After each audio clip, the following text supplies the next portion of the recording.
ঐ তহঁতি স্কুল নগৈ ক'ত তিলতি লগি ফুৰিছ? বৰ্তা এনেই ঘূৰি ফুৰিছো। তহঁতক মই শব্দ অৰ্থ সুধি যাম, তহঁতি উত্তৰ দি যাবি।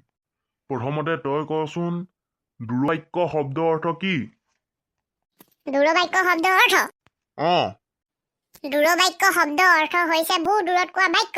কি? হয়, ধৰি লৈছো মোৰ পৰা বহু দূৰত প্ৰায় 300 বা 400 মিটাৰ দূৰত এজন মানুহে আছে আৰু সেই মানুহজনে কিবা কিবি কৈ আছে, মানে কিবা কিবি বাক্য কৈ আছে। সেইটো তেওঁ মোৰ পৰা বহু দূৰত আছে, লগতে তেওঁ কিবা কিবি কৈ আছে, গতিকে তেওঁ কোৱা বাক্যখিনিকে দূৰবাক্য বুলি কওঁ। হেই মহাপুৰুষ, হেই হাই লেভেলৰ পণ্ডিত, কি কলি তই? তই পণ্ডিত, তই মহাপণ্ডিত। হয়, দূৰবাক্য মানে দূৰত কোৱা বাক্য। হ'ব, তই আৰু ক'ব নালাগে। হ'ব, তই আৰু ক'ব নালাগে দেই। মানে উত্তৰটো নহল নেকি বাৰু?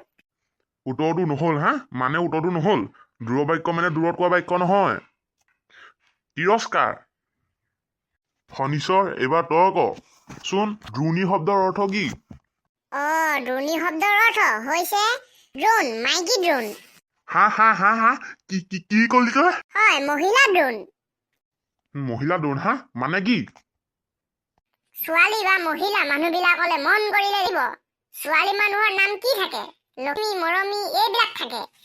আৰু লক্ষী বা মৰমীত ইগা লাগি আছে লাষ্টত। আৰু আপুনি কুৱেশ্যন কৰিছে দ্ৰোণী শব্দৰ অৰ্থ কি? আৰু মৰমী লক্ষ্মীৰ দৰে দ্ৰোণীটো লাষ্টত ইগা লাগি আছে। আৰু সেইকাৰণে মই কৈছো দ্ৰোণী শব্দৰ অৰ্থ হ'ল মহিলা দ্ৰোণ। অ' মাই গড, এইটোতো আৰু মহাপণ্ডিত। তেনেহলে এনচাৰটো কি? ঐ, গম পালো যে তহঁতি একোৱেই নোৱাৰ, একোৱেই নাজানো। হ'ব, আমি বাৰু একোৱেই নাজানো, আপুনিতো জানে, আপুনি কওকচোন। দ্ৰোণী শব্দৰ অৰ্থ হৈছে দুখন পৰ্বতৰ মাজৰ যিটো দ ঠাই থাকে, সেই দ ঠাইটোকে হৈছে দ্ৰোণী। কেছটো মানে ভগেন। কিনো ভগেন মাৰি আছ? হ'ব টেঙেচি, তই মোক এটা শব্দৰ অৰ্থ কচোন।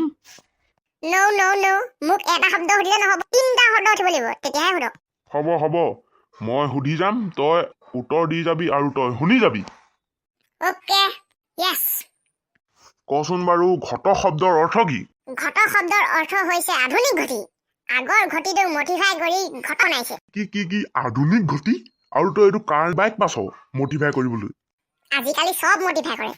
কোনখন কিতাপত লিখা আছে আধুনিক ঘটি বুলি? কোনজন ব্যক্তিয়ে কৈছিল? কোনো ব্যক্তিয়ে কোৱা নাই, মই নিজেই কৈছো। শুদ্ধ হৈছেনে উত্তৰটো? তোৰ মাথাটো। আপুনি জানে নহয় নিশ্চয় শুদ্ধ উত্তৰটো। কওকচোন বাৰু।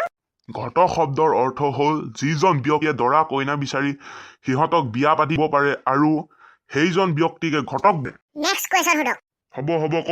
দুমোজা শব্দৰ অৰ্থ কি? দুমোজা শব্দৰ অৰ্থ সকলোৱে জানে, দুযোৰ মোজা। আজিলৈ হ'ব, তহঁতিবোৰ মাথা গৰম কৰি দিছ, খালি তহঁতিবোৰ মাথা খালি। যাওঁ, আজিলৈ হ'ব, কাইলৈ লগ পাম। বাহ, কি শব্দ কৈছে, কি উত্তৰ দিছো, মাথা গৰম নহয় পাৰেনে? ব'ল আমিও যাওঁ, সেইফালে অকমান ফুৰি আহোঁগে।